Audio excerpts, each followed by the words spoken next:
अस्सलाम वालेकुम dear students of class 10th। जैसे कि आप जानते हो कि लास्ट लेक्चर में हमने एक नया चैप्टर शुरू किया था, that is chemical reactions and equations. Dear students, हमने इसमें पढ़ा था कि what is chemical reaction, examples कुछ लिए थे। Dear students, chemical reaction in which chemicals react to form new substance. हमने these reactions also occur in our daily life, like digestion of food, गुज़ा का हजम होना, rusting of iron, आयरन का जंग लगना, formation of curd, दही का बनना, respiration, जैसे कि हम inhale of oxygen and exhale of carbon dioxide। हमने dear students last lecture में ये भी पढ़ा था what is atom, molecule, element, what is compound, ions।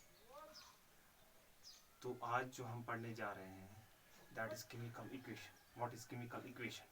So dear students, chemical equation, a chemical reaction can be represented by chemical equation. जो ये chemical reactions होती है they are represented by chemical equations। इसमें क्या होता है, it involves uses of symbols of substance, of reactants and products with mention of physical state। इसमें हम किसका इस्तेमाल करते हैं, सिंबल्स का, एलिमेंट्स के सिंबल्स का इस्तेमाल करते हैं और ये भी मेंशन करते हैं इनका फिजिकल स्टेट क्या है। व्हाट इज फिजिकल स्टेट, कि कौन सा एलिमेंट जो है वो सॉलिड है, कौन सा लिक्विड है, कौन सा गैस है एंड कौन सा एक्वस है। तो सॉलिड के लिए हम S लिखते हैं, लिक्विड्स के लिए L, गैस के लिए G एंड एक्वस के लिए AQ। तो डियर स्टूडेंट्स, आपने सॉलिड्स, लिक्विड्स, गैसेस ये आपने पढ़े हैं अपने लोअर क्लासेस में। तो यहाँ पे एक और that is aqueous, AQ।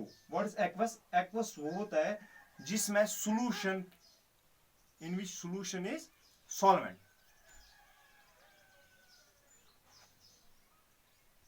Aqueous वो सॉल्यूशन होता है जिसमें सॉल्वेंट जो है वो वाटर होता है। एक्वस वो सॉल्यूशन है in which solvent is water.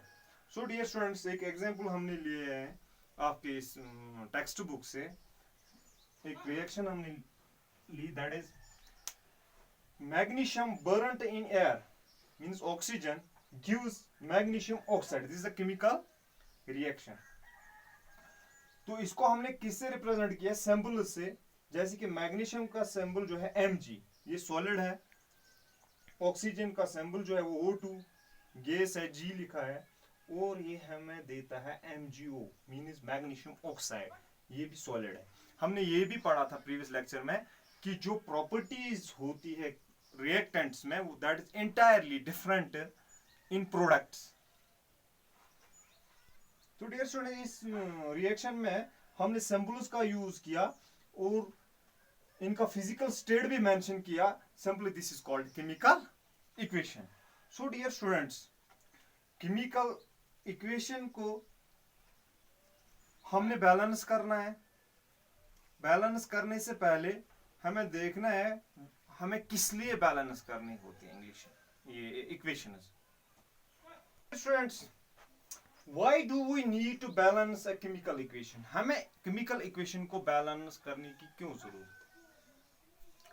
Here dear student, आपने प्रीवियस क्लास 9th में पढ़ा होगा law of conservation of mass. Law of conservation of mass क्या कहता है? Matter can neither be created not destroyed. ना एटम को पैदा किया जा सकता है ना खत्म किया जा सकता है। That's what we can say, matter can neither be created nor destroyed. और इसमें क्या होता है, so number of elements involved in chemical reaction should remain same at reactants and product side।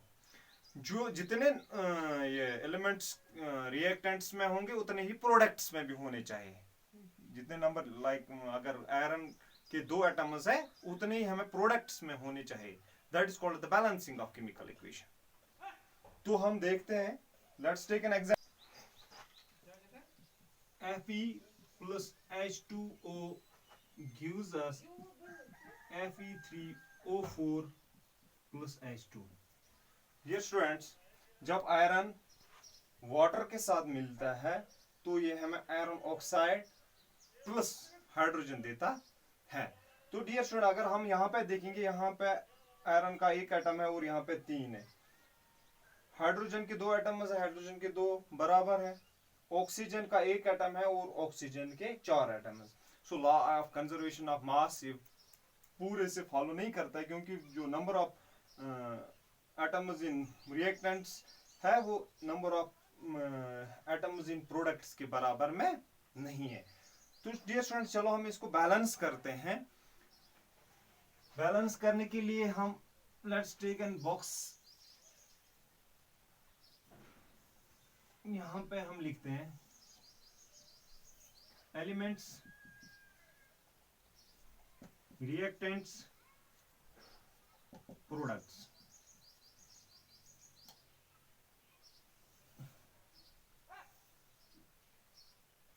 एक एटम यहाँ पे आयरन एलिमेंट है, दूसरा हाइड्रोजन है, तीसरा ऑक्सीजन है। डियर स्टूडेंट, अगर हम रिएक्टेंट्स में देखेंगे कितने एटम है आयरन का, आयरन के एक ही एटम है। और अगर हम प्रोडक्ट्स में देखेंगे, there are 3 atoms of iron in products. अगर हाइड्रोजन को लेंगे, in reactants there are 2 atoms of hydrogen in reactants. अगर हम प्रोडक्ट्स में भी देखेंगे, इसके 2 एटम है प्रोडक्ट्स में भी। अगर हम ऑक्सीजन की बात करें, यहाँ पे 1 एटम है ऑक्सीजन का और यहाँ पे 4 एटम्स है ऑक्सीजन की। डियर स्टूडेंट्स, अब हम इसको बैलेंस करते हैं। बैलेंस करने से पहले हम इनको ब्रैकेट्स में लेते हैं।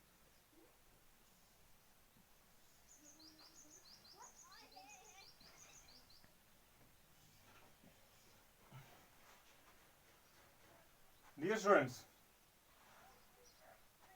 हम प्रोडक्ट्स में कितने एटम है, 3। तो हमने रिएक्टेंट्स में भी 3 एटम इसके लेने हैं। तो हम सीधा 1 को 3 से मल्टीप्लाई देते हैं, यहाँ 3। अब 3 एटम आ गए रिएक्टेंट्स में भी और 3 एटम आ गए प्रोडक्ट्स में भी। तो डियर स्टूडेंट्स, आप हाइड्रोजन की बात करते हैं तो ये बैलेंस्ड है। और ऑक्सीजन की बात करते हैं तो ऑक्सीजन के यहाँ पे 4 एटम्स है और यहाँ पे 1 एटम है। तो अगर हम इसको 4 से मल्टीप्लाई देंगे, 4 1 ज़ा 4, तो 4 एटम आ गए ऑक्सीजन के। लेकिन यहाँ पे एक बात हुई स्टूडेंट्स, जब हमने 4 मल्टीप्लाई दिया ऑक्सीजन को, तो ऑक्सीजन के 4 एटम आए, लेकिन हाइड्रोजन ज्यादा हो गया। हाइड्रोजन के 4 2 8 एटम बने और यहाँ पे 2 ही एटम है। तो हम सीधा यहाँ पे इसको मल्टीप्लाई करते हैं 4 से, 4 2 ज़ा 8। तो यहाँ पे 4 हम लगाते हैं तो 8 एटम आ गए। तो यहाँ पे भी हम 4 एटम्स लेते हैं हाइड्रोजन के, तो 4 2 ज़ा 8। अब हाइड्रोजन के भी 8 एटम आए। तो इस तरीके से डियर स्टूडेंट्स हम केमिकल इक्वेशन को बैलेंस कर सकते हैं। आप अपने बुक खोलिए, वहां पे बहुत सारे एग्जांपल्स है, आप उनको भी बैलेंस करिए, ट्राई करिए, फिर आपको ये टेबल बनाने की जरूरत नहीं पड़ेगी। डियर स्टूडेंट्स, इनका अब हम फिजिकल स्टेट देखते हैं। डियर स्टूडेंट, अगर हम आयरन को लेंगे तो ये सॉलिड है। वाटर को लेंगे, वाटर इज ए लिक्विड। अगर हम आयरन ऑक्साइड को लेंगे तो ये भी सॉलिड है। और अगर हम हाइड्रोजन को लेंगे, hydrogen is gas. Now this is complete chemical equation, कि इनका फिजिकल स्टेट भी मालूम हुआ, इक्वेशन बैलेंस भी हुई। This is now a complete chemical equation. Dear students, इसको हम प्रॉपर केमिकल इक्वेशन कह सकते हैं।